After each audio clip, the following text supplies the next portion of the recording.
Good morning. Yan yung mga super exotic natin. Aha. Ito yung bagong brother nila. So kahapon nilipat natin yan. So yung dito nakalagay, dahil 1 month na sila ngayon, ngayong 23.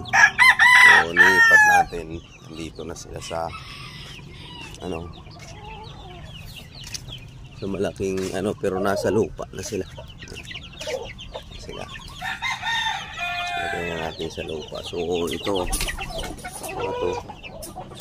stress pang mga to ay nagsisiliparan dito sa sa bago nilang area.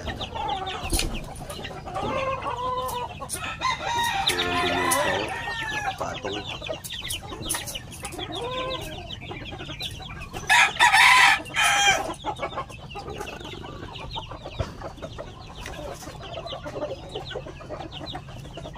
yan yung nanay at tatay ng mga white general at saka Crazy Horse.